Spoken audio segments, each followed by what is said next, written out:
ಕಂದ, ನಾನು ನಿನಗೆ ಗಿಳಿಗೆ ಹೇಳ್ದಂಗೆ ಹೇಳ್ದೆ, ಆ ಹುಡುಗಿ ಸರಿಗಿಲ್ಲ, ಅವಳು ಈ ಮನೆಗೆ ನಿನಗೆ ಲಾಯಕ್ಕಲ್ಲ ಅಂತ. ನನ್ನ ಮಾತು ಕೇಳ್ದ ನೀನು? ನೋಡೀಗ ಹೀಗೆ ನೋಡ್ದೀಯಾ? ಅಷ್ಟಿಷ್ಟಪಟ್ಟು ಹಠ ಮಾಡಿ ಚಿಂದಂತ ಮಯೂರಿನ ಬಿಟ್ಟು ಅವಳನ್ನ ಮದುವೆ ಮಾಡಿಕೊಂಡೆ. ನಿನ್ನ ಮೇಲೆ ಅವಳಿಗೆ ಎಳ್ಳಷ್ಟು ಪ್ರೀತಿನೇ ಇಲ್ವಲ್ಲೋ? ಈ ಸೌಭಾಗ್ಯಗ ಅಷ್ಟೊಂದು ಕಷ್ಟ ಬಿದ್ದು ಇವಳನ್ನ ಕೈ ಹಿಡ್ದಿದ್ದು. ಛೇ, ಎಲ್ಲಿಂದ ಬಂದ್ಲು ಹಾಳಾದವಳು. ಅಜ್ಜಿ ಪ್ಲೀಸ್, ಬೇರೆ ಏನಾದರೂ ಇದ್ರೆ ಹೇಳ್ತೀಯಾ? ನನಗಂತೂ ಈಗಾಗಲೇ ತಲೆ ಕೆಟ್ಟು ಹೋಗಿದೆ. ಹೋಗ್ಲಿ ಬಿಡು, ಏನೋ ಕರ್ಳಿನ ಸಂಕಟ ಮಾತಾಡ್ಬಿಟ್ಟೆ. ಅದಿರಲಿ, ನಾನು ಮಾತಾಡಕ್ಕೆ ಬಂದಿದ್ದು ಬೇರೆನೇ ವಿಚಾರ. ಏನಜ್ಜಿ? ಅರ್ಜುನ್, ಇವತ್ತು ದೇವಸ್ಥಾನದಲ್ಲಿ ಹದ್ದು ನಿನ್ನ ಮೇಲೆ ದಾಳಿ ಮಾಡ್ತು ಅಂತ ಹೇಳ್ದಲ್ಲ, ಆ ಹದ್ದು ಅವತ್ತು ದಾಳಿ ಮಾಡ್ತಲ್ಲ, ಅದೇ ಹದ್ದ? ಹೌದು ಅಜ್ಜಿ, ಅದೇ ಹದ್ದು. ಅದರ ಕುತ್ತಿಗೆಯಲ್ಲಿ ಅದೇ ಗುರ್ತಿತ್ತು. ಆದರೆ ಈ ಸತಿ ಹದ್ದಿನ ಕುತ್ತಿಗೆಯಲ್ಲೇ ಹಾವು ಕೂಡ ಇತ್ತು.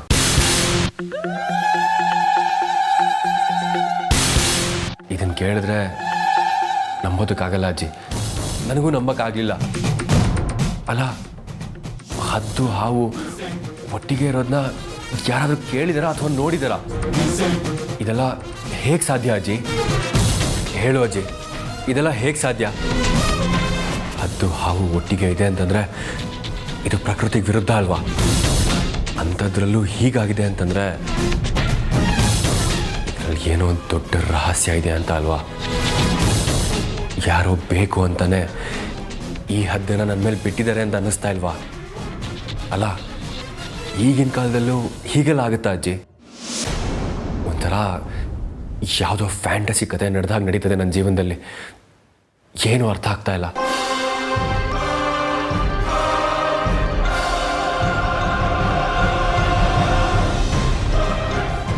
ಅಜ್ಜಿ, ನಿನಗೊಂದು ವಿಚಾರ ಗೊತ್ತಾ? ಆ ಹದ್ದಿಗೆ ನನ್ನ ಕಣ್ಣ ಮೇಲೆ ಕಣ್ಣು. ಆವತ್ತು ಇವತ್ತು 2 ಸತಿನೂ ನನ್ನ ಕಣ್ಣಿಗೆ ಹೊಡೆಯೋದಕ್ಕೆ ನೋಡ್ತು. ತುಂಬ ಭಯ ಆಗ್ತಾ ಇದೆ ಅಜ್ಜಿ. ಇಷ್ಟು ದಿನ ಇದನ್ನು ಕೋಇನ್ಸಿಡೆನ್ಸ್ ಅಂತ ಅಂದ್ಕೊಂಡಿದ್ದೆ, ಆದರೆ ಇವಾಗ ಯಾರೋ ಪ್ಲ್ಯಾನ್ ಮಾಡೇ ಮಾಡಿಸ್ತಾ ಇದ್ದಾರೆ ಅಂತ ಅನ್ನಿಸ್ತಾ ಇದೆ ಅಜ್ಜಿ. ಅಜ್ಜಿ, ನನಗೆ ತುಂಬ ಗಾಬರಿ ಆಗ್ತಾ ಇದೆ ಅಜ್ಜಿ. ಹಾಗೆಲ್ಲ ಏನೂ ಆಗೋದಿಲ್ಲ ಕಂದ. ಸುಮ್ಮನೆ ನೀನೇನೇನೋ ಕಲ್ಪಿಸ್ಕೊಂಡು ಭಯ ಪಟ್ಕೋಬೇಡ. ನೋಡು, ನೀನು ಹೇಳ್ದಾಗ ಆಗೋದಕ್ಕೆ ಜೀವನ ಒಂದು ಚಂದ ಮಾಮನ ಕತೆ ಅಲ್ಲ ಕೊಡು.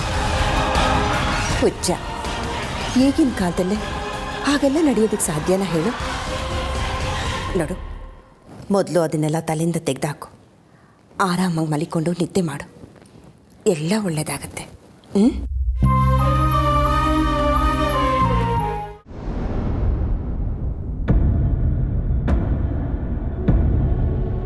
ನಿಂತ್ಕೊಳ್ಳೋ.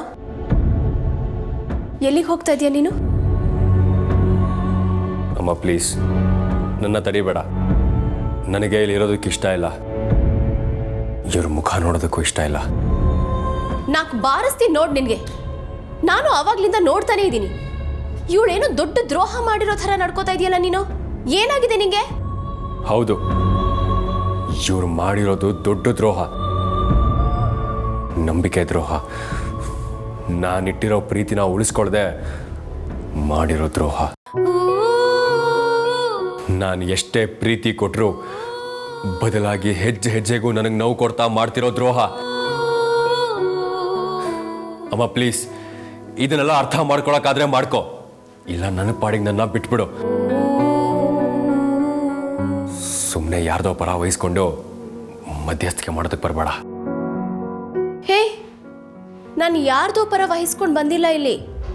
ನನ್ನ ಸೊಸೆ ಪರ ವಹಿಸ್ಕೊಂಡು ಬಂದಿದ್ದೀನಿ. ನೋಡಿ, ಆಗಿದ್ದಾಗೋಯ್ತು. ಖಂಡಿತವಾಗ್ಲೂ ನಾನು ಉದ್ದೇಶಪೂರ್ವಕವಾಗಿ ಮಾಡಲಿಲ್ಲ. ನನ್ನನ್ನು ಕ್ಷಮಿಸ್ಬಿಡಿ.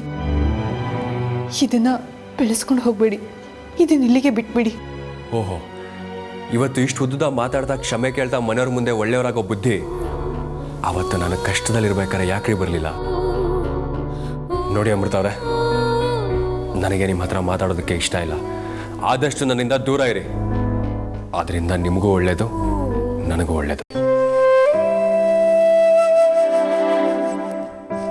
ಅರ್ಜುನ್, ನಿಂದು ಯಾಕೋ ಅತಿ ಆಗ್ತಾ ಇದೆ. ಆ ಮಗು ಮನ್ಸಿಗೆ ಯಾಕೋ ಅಷ್ಟೊಂದು ನೋವು ಕೊಡ್ತಾ ಇದೆಯಾ ನೀನು? ಹೀಗೆಲ್ಲ ಮಾತಾಡಿದ್ರೆ ಅವಳಿಗೆ ಬೇಜಾರಾಗಲ್ವಾ ಹೇಳು? ಅವಳ ಮುಖ ನೋಡು, ಪಾಪ ಎಷ್ಟು ಸಪ್ಪಗಾಗೋಗಿದ್ದಾಳೆ ಅಂತ. ನಿನ್ನಿಂದ ಈ ರೀತಿ ಒರಟು ನಡವಳಿಕೆನ ನಾನು ನಿರೀಕ್ಷೆ ಮಾಡಿರ್ಲಿಲ್ಲ ಅರ್ಜುನ್. ಆಯ್ತು ಬಿಡಿ, ತಪ್ಪೆಲ್ಲ ನಂದೆ. ನನ್ನ ದಯವಿಟ್ಟು ಒಂಟಿಯಾಗಿರೋದಕ್ಕೆ ಬಿಟ್ಬಿಡಿ. ನೀವಿಬ್ರು ಇಲ್ಲಿಂದ ಹೋಗ್ತೀರಾ? ಗಂಡ ಹೆಂಡ್ತಿರ್ ಜಗಳ ಉಂಡು ಮಲ್ಗೋ ತನಕ.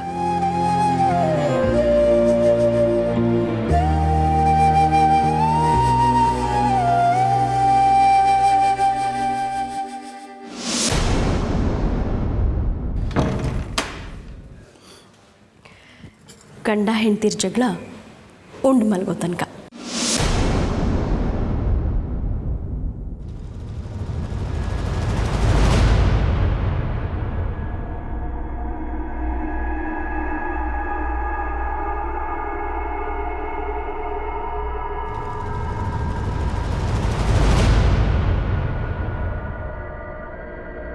ನೀವಿನ್ನೂ ಇಲ್ಲಿಂದ ಹೋಗಿಲ್ವಾ? ನಿಮಗೆ ಒಂದ್ಸತಿ ಹೇಳಿದ್ರೆ ಅರ್ಥ ಆಗಲ್ಲ ಅಲ್ಲ? ಛೇ, ನೀವಿಲ್ಲೇ ರೀ, ನಾನೇ ಹೋಗ್ತೀನಿ.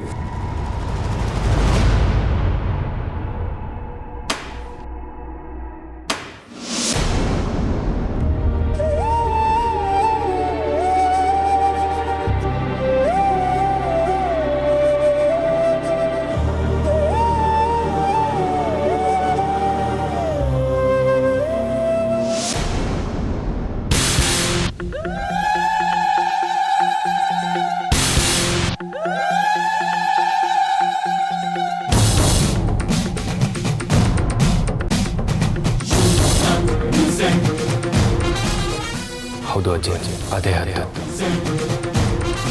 ಅದರ ಕುತ್ತಿಗೆಯಲ್ಲೇ ಅದೇ ಗೊತ್ತಿತ್ತು. ಆದರೆ ಈ ಸತಿ ಹದ್ದಿನ ಕುತ್ತಿಗೆಯಲ್ಲೇ ಹಾವು ಕೂಡ ಇತ್ತು. ಹದ್ದು ಹಾವು ಒಟ್ಟಿಗೆ ಇರೋದನ್ನ ಯಾರಾದ್ರೂ ಕೇಳಿದಾರ ಅಥವಾ ನೋಡಿದಾರ?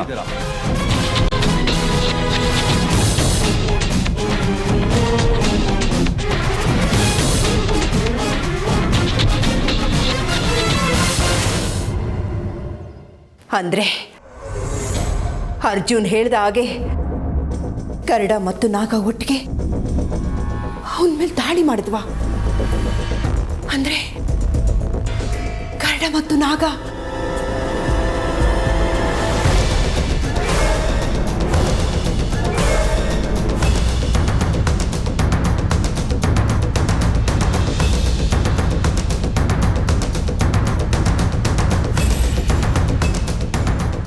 ಅವರಿಬ್ರು ಒಟ್ಟಿಗೆ ಬಂದಿದ್ದಾರೆ ಅಂದ್ರೆ ಏನು ಅರ್ಥ?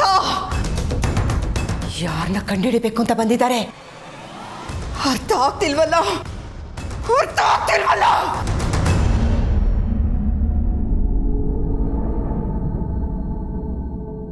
ಈಗ ಗರುಡ ಮತ್ತು ನಾಗಶಕ್ತಿ ಎರಡು ಒಂದಾಗಿರೋದಾದ್ರೂ ಯಾಕೆ? ಯಾವ ರಹಸ್ಯನ ಪತ್ತೆ ಮಾಡೋಕೆ?